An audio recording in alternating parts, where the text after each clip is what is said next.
And now, let's join ace broadcaster Mamode Akugha as he takes us inside the Niger Delta.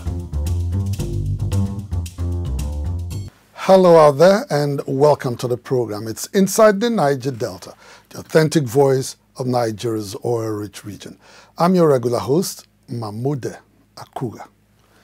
In today's package, as usual, are some of the most interesting stories trending in the Niger Delta.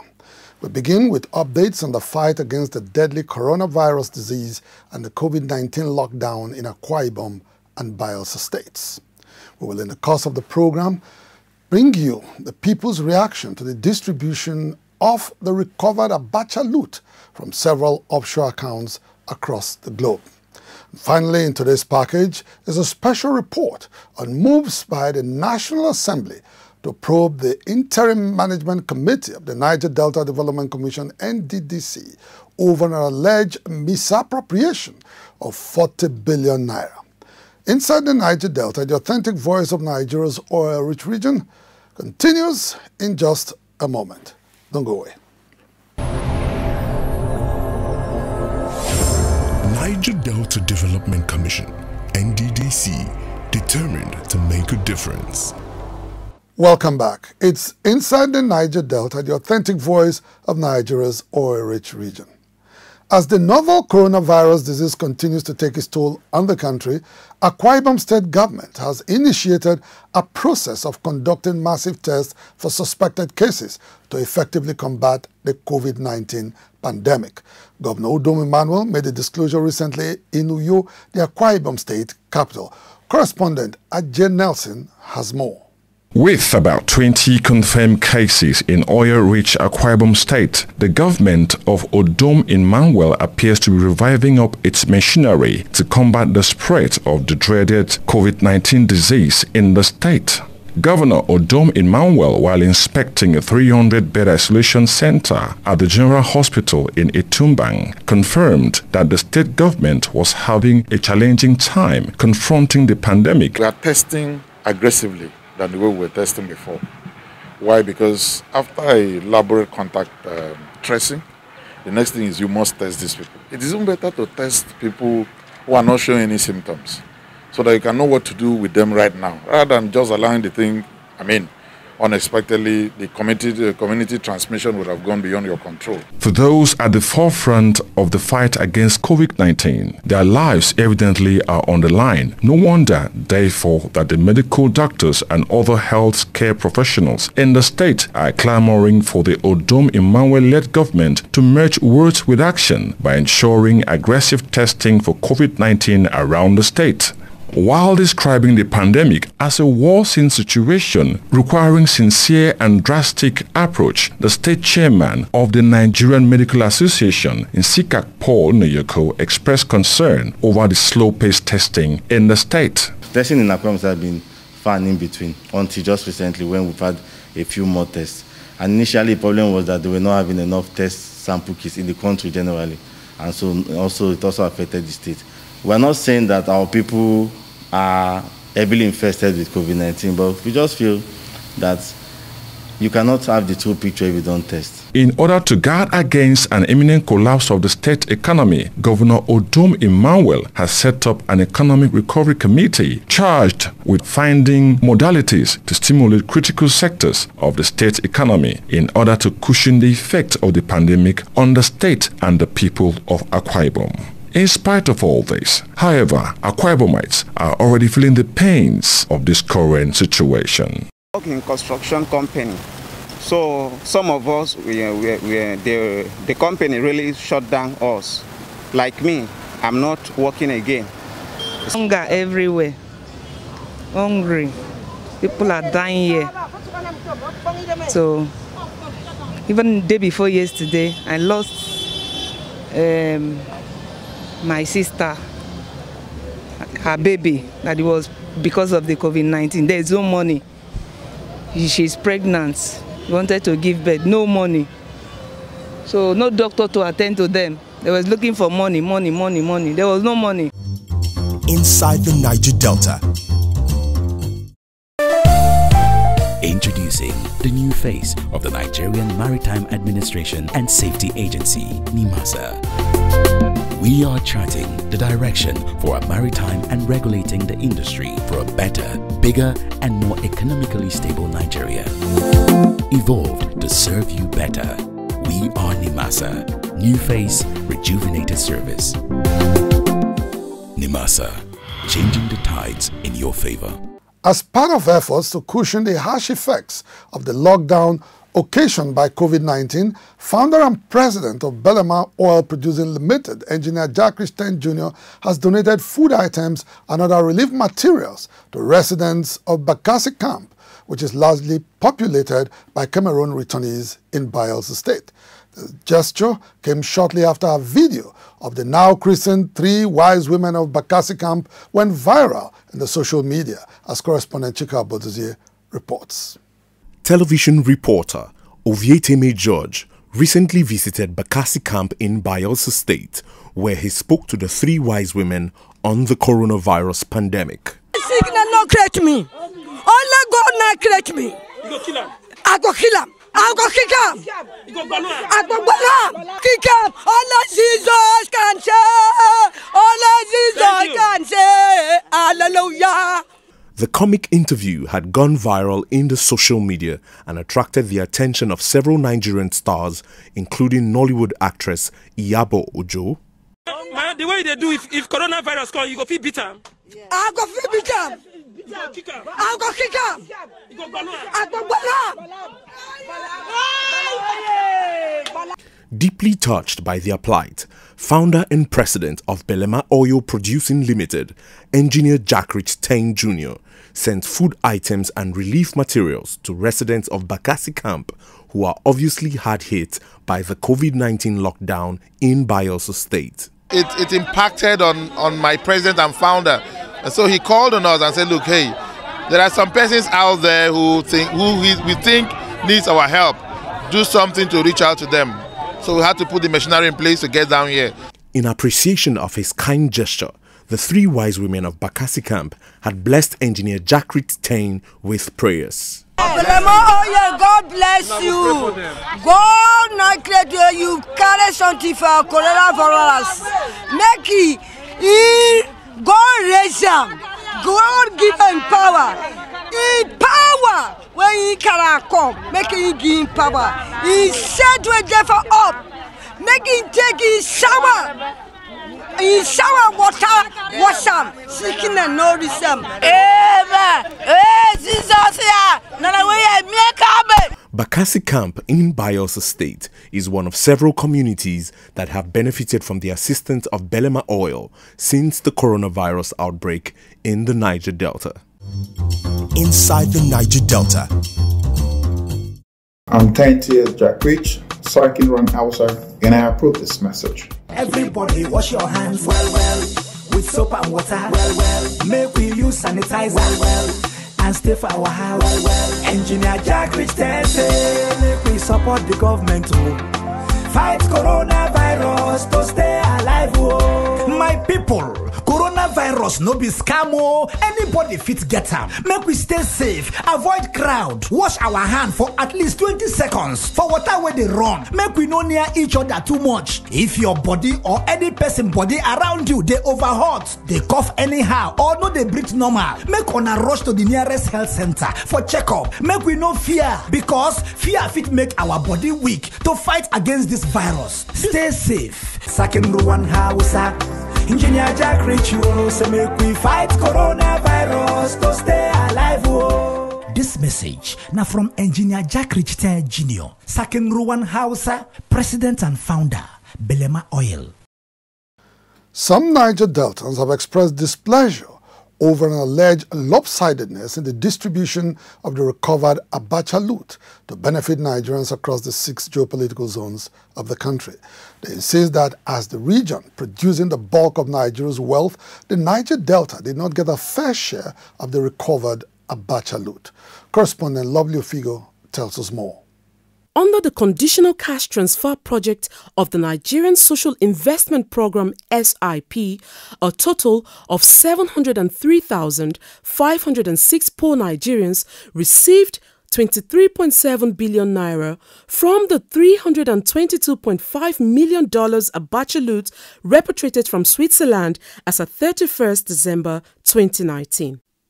The federal government also decided to use part of the funds from the first tranche of the ABACHA loot to alleviate the economic hardship faced by its citizens during the COVID-19 lockdown by further distributing monies to households through the conditional cash transfer program between January and April this year. Executive Director of African Network for Environment and Economic Justice, ANEJ, and Head of the Monetary Transparency and Accountability in the Management of Returned Assets, MANTRA, Reverend David Ugolo says, in spite of objections to the ABACHA loot being used for conditional cash transfer, his organization can confirm that the transfer process was very transparent. The first time in history, civil society are monitoring this process. The money is going for cash transfer program across the country. There are issues here and there, but the most important thing is that citizens are able to see where money is going. And then we are able to validate whether when the money leaves the central bank, it gets to the beneficiaries across the country. Since 2015, when the federal government kick-started the conditional cash transfer program, it had funded it through budgetary provisions and has only recently invested the repatriated ABACHA loot in the program. However, contrary to expectations that such conditional cash transfer programs would be shared equitably across the 6 geopolitical zones, a recent report by the International Center for Investigative Reporting (ICIR) suggests that the distribution was anything but equitable. For instance, the breakdown of the ICIR report indicates that Northwest received the lion's share as about 561,758 households have benefited. This is closely followed by North Central and Northeast with 321,434 households and 109,442 households respectively. According to the report, 67,696 households in the South-South, 37,904 households in the Southwest, and 27,997 households in the Southeast benefited from the conditional cash transfer program as at April 2020. At the end of the day, most of these resources that have been shared comes from a particular region, and that particular region is always poorly treated. If petroleum and its products, allied products, constitute 90% of our foreign exchange earning, where did they get money to steal at that rate? It's our money. That money we thought would be shared more 50% to the Niger Delta states, and then since we are generous philanthropic people, we will have given another 50% for the rest of the federating units to share. Following a trilateral agreement among the Nigerian government, the United States authorities, and the Bailiwick of Jersey, Nigeria successfully recovered an additional $311 million traced to the late General Sani Abacha. We are excited about the Nigerian government recording this victory. Not every country, each time these recoveries are announced in Nigeria, people just take it as granted. But the process of recovery money is not an easy one. It's a long drawn process. And so when it happens, it's something that we should commend those who were involved. I must commend the leadership of the Ministry of Justice. They've done very well. Within a period of just less than 10 years, we have recorded a recovery of over $600 million, not mentioning others like the $70 million that was also recovered from UK. According to the federal government, this tranche of the ABACHA loot will be used to fund critical road projects across the country, none of which is located in the Niger Delta. We're not saying that the Mambila project would not have huge impact on the Nigerian economy at the end of the day. We're not saying that these other projects are not laudable projects. But we are saying that in as much as you cannot do everything, when you sit down to take a decision on the ones you are going to prioritize to do, it only speaks to equity, that it should be done fairly. Under the 2020 Asset Return Agreement, a separate $152 million in cash, as well as $167 million in stolen assets, all domiciled in the United Kingdom, are being negotiated for repatriation to Nigeria. In distributing the next tranche of the ABACHA loot, most Niger Deltans are calling for a fair share of the forthcoming largesse. But there's nobody in the Niger Delta who is sharing, who is where in a position to where they are sharing the money. I will only advise them, when this tranche comes, they should remember that the money was petroleum money, crude oil money that was looted. They should return this next tranche to the people of the Niger Delta to assuage the level of poverty, the level of grievances, the level of militancy, and see whether they can develop the place. Inside the Niger Delta. Some Niger Deltans have carpeted the two chambers of the National Assembly for directing their ad hoc committees to investigate an alleged misappropriation of the sum of 40 billion naira by the Interim Management Committee of the Niger Delta Development Commission, NDDC, in the midst of an ongoing forensic audit of the Commission's activities from its inception till date. Speaking from various locations in the Niger Delta, they described the National Assembly probe as a veiled attempt to scuttle the ongoing forensic audit ordered by President Muhammadu Buhari to sanitize the NDDC. Correspondent Chika Bodozie has details. Recently, both chambers of the National Assembly resolved to investigate an alleged misappropriation of 40 billion naira by Interim Management Committee of the NDDC. In furtherance of the probe, the Senate hurriedly constituted an ad hoc committee to carry out its bidding. This was in spite of an initial objection from Senator Aishatu Dahiru Ahmed that the Senate Committee on Niger Delta, which oversees the NDDC, be assigned to investigate the alleged financial misappropriation. I think the committee on Niger Delta can do the work effectively, since they are also members of the Senate. They are also distinguished senators. So since the committee is in place, there is no need for coming up with another ad hoc committee. The Senate leadership, however, went ahead to secure a resolution for the constitution of an ad hoc committee to probe the NDDC, which is already undergoing a forensic audit ordered by President Muhammadu Buhari to ensure financial probity in the commission. Those in favor of the prayer as amended, say aye.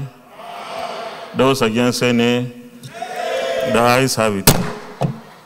While it is not in doubt that the legislature is empowered by the Constitution to oversight activities of all government agencies, the lawmakers' decision to institute a parallel probe of the NDDC gives many the impression that they are on a collusion course with President Buhari, who in September 2019, upon the prompting of Niger Delta governors, ordered the ongoing forensic audit of the NDDC over a period of 18 years.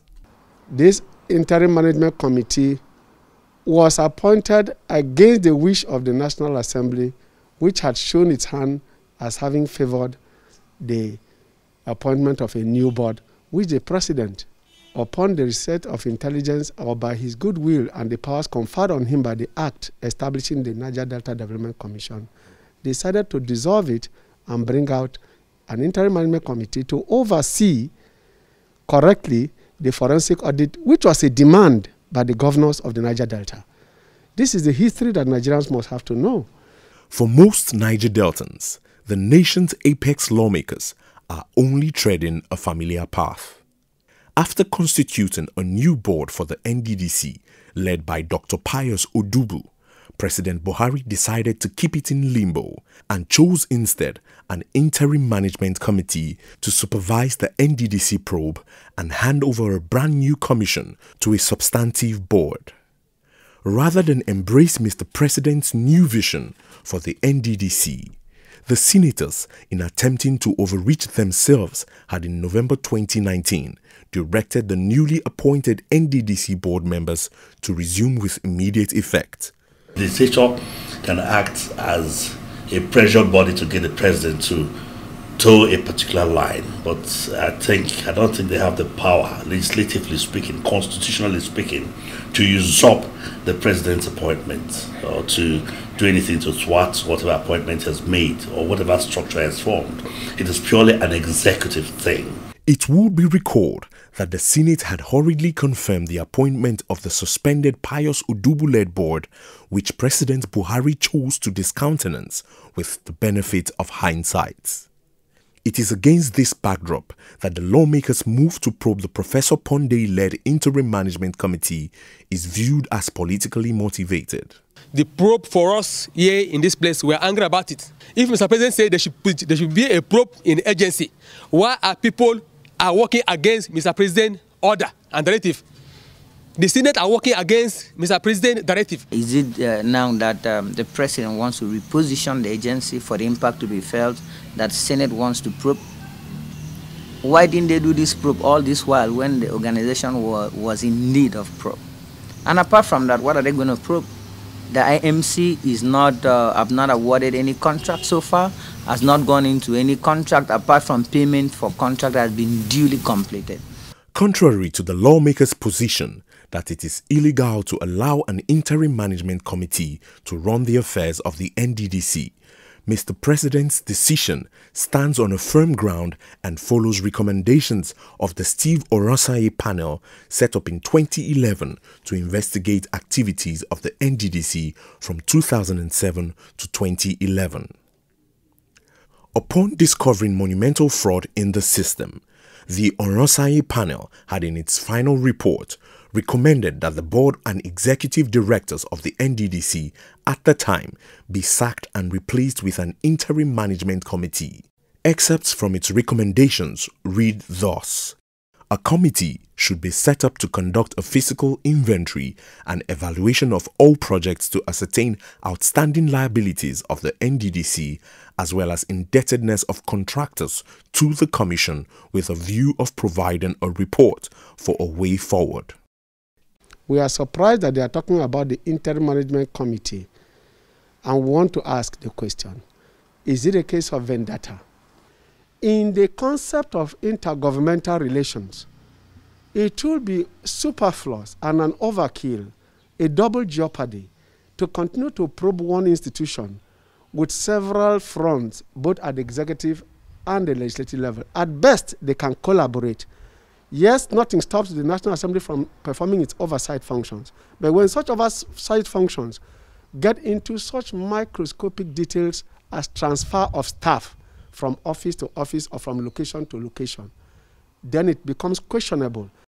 In the meantime, the NDDC, under the leadership of Professor Keme Brady Kuma-Pondey, has described the alleged misappropriation of 40 billion naira as false, misleading, and intended to call a dog a bad name in order to hang it. In actual fact, in 3 months, the IMC has only received 33 billion naira, out of which they have spent 22 billion. Some of these monies went into paying vendors and also meeting obligations to contractors ranging from 50 million and below. So it's out of place for people to vilify the Commission. At all times you find things like this happen, and it's very unfair to the Niger Delta region and to the Commission itself. When this IMC came in with a mandate to drive the forensic audit, you must be well aware that they will have enemies. You know, there are people who have unjustly benefited from this system who will be brought to book, and there are the people fighting back. With this explanation, not a few Niger Deltans are beginning to question the rationale behind the lawmakers' decision to institute a parallel probe into activities of the NDDC without getting their facts right. For some observers of the ongoing drama in the National Assembly, the body language of the lawmakers is a confirmation of their suspected unholy alliance with some directors who have been sent on compulsory leave in the wake of the ongoing forensic audit of the NDDC. Those persons who are against the forensic audit of the NDDC, it's simple. Most of them have gotten flying contracts. Contracts we hear on TV and radio, but we can't see them. They are our brothers. They are in the Senate, they are in the House of Reps, they are in the state government, they are in the federal government. Now, imagine good news, Amadi, had some contracts of some millions of naira, and I didn't do it, and I was paid, and I did some sharing. You want me to put my eyes and watch forensic audit to survive? I will do everything to kill it. For the first time since the NDDC began operations in the Niger Delta, President Buhari has summoned the political will to probe the Commission's activities following credible reports of monumental fraud that has rendered it incapacitated to deliver on its mandate over the years. In line with laid-down procedures, President Buhari has appointed an interim management committee comprising independent-minded officials supervised by the Minister of Niger Delta Affairs, Godswill Akpabio, to midwife a reinvented NDDC. It is therefore incumbent on the federal legislators, being the people's direct representatives in government, to close ranks with Mr. President, rather than resist a laudable process designed to offer the long-suffering citizens of the Niger Delta a new lease of life. Inside the Niger Delta. Well, with that report, we draw the curtain on the program. Inside the Niger Delta, the authentic voice of Nigeria's oil-rich region will be back same time, same station next week. Until then, you can follow us on our social media handles showing right now on your screen. Until same time next week, remember to always wash your hands, maintain proper hygiene, and keep safe social distance to avoid the spread of the COVID-19 disease. My name is Mamode Akugha. Thank you so much for watching, and bye for now.